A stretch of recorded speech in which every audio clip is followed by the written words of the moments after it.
Olá, estudantes de matemática. Vamos calcular esse limite que consiste no numerador, numa soma que começa em 1 e vai até n, e no denominador, né, sendo dividido por n ao quadrado. Só que n está tendendo para o infinito, então essa é uma soma finita, mas esse último termo, o n, tende a ser um número muito grande, porque ele tende a infinito. Então vamos ver se esse limite existe e, se ele existe, qual o valor ao qual essa soma está se encaminhando. Olhando para o numerador, nós vamos pensar aqui na soma de Gauss. Conta-se que Gauss, quando foi desafiado, lá quando ele tinha uns 10 anos de idade, ele foi desafiado pelo professor. Na verdade, o professor lançou um desafio para a turma. Conta-se que era para ver se ele descansava um pouco enquanto os alunos calculavam. O professor lançou o seguinte desafio: me digam quanto dá a soma de 1 até 100 de todos os números inteiros, né? De 1 até 100. Assim, 1 mais 2 mais 3 mais, até chegar lá no 98 mais 99 mais 100. Então o professor queria que os alunos fizessem essa soma, considerando que eles iam ficar um tempo ali calculando. Só que Gauss, ele não pensou como a maioria das pessoas pensaria de fazer essa soma. Por exemplo, somando 1 mais 2, 3, aí 3 mais 3, 6. Gauss pegou o primeiro e somou com o último. Então 1 mais 100, ele viu que dava 101. Depois ele somou o segundo com o penúltimo. 2 mais 99 também dá 101. Depois ele pegou o terceiro, somou com o antepenúltimo. E ele viu que ia dando sempre 101. Ou seja, ele ia encontrar 50 parcelas do 101. Aí ele só multiplicou 50 vezes 101 e encontrou lá o resultado dessa soma como 5.050. Daqui ele tira, daqui surge a fórmula da soma dos termos de uma PA, tendo como, nesse caso, né, razão 1. Ou seja, se vocês têm lá n termos e vocês querem somar, fazer a soma desses termos, é só multiplicar por n mais 1, foi o que o Gauss fez ali. E claro que ele, no final, ele dividiu por 2. Então aqui nós já temos o valor dessa soma, que é o numerador ali que está no nosso limite. Tá? Então eu vou reescrever esse limite agora, considerando essa nova escrita daquela soma lá do numerador. Então aqui é n, que multiplica n mais 1 sobre 2. Tudo dividido por n ao quadrado. Eu ainda posso reescrever esse limite da seguinte forma. Como aqui eu tenho uma divisão, né, de duas frações, então eu posso escrever como uma única fração. Então é n, que multiplica n mais 1 sobre 2n ao quadrado. E aqui o n está tendendo a infinito.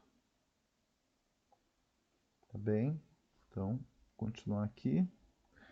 Vou fazer aquela multiplicação, que eu acho que vai ficar mais fácil da gente enxergar para onde que esse limite está indo. Então, n vezes n, n ao quadrado, mais n, tudo dividido por 2n ao quadrado. E agora eu utilizo um artifício matemático para simplificar essa fração. Já que n é um número muito grande, ele está tendendo a infinito, então ele é diferente de zero. Então eu posso dividir toda a minha fração por n ao quadrado. Então, eu vou ficar com o limite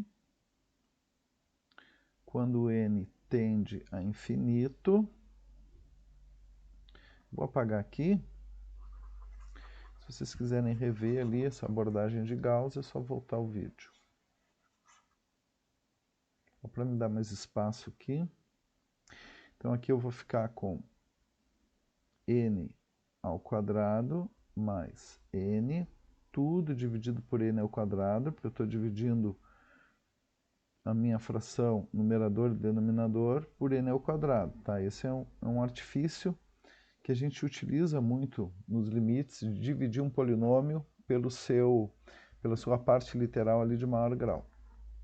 Então, limite, quando n tende a infinito, aqui n ao quadrado dividido por n ao quadrado dá 1, mais n sobre n ao quadrado vai ficar 1 sobre n. E no denominador eu tenho 2, porque n ao quadrado dividido por n ao quadrado dá 1. Bom, agora eu tenho limite de um quociente, e o limite de um quociente é igual ao quociente dos limites. Então, eu vou colocar aqui. No numerador, eu tenho limite, quando n tende a infinito, de 1, vou botar entre parênteses, mais 1 sobre n.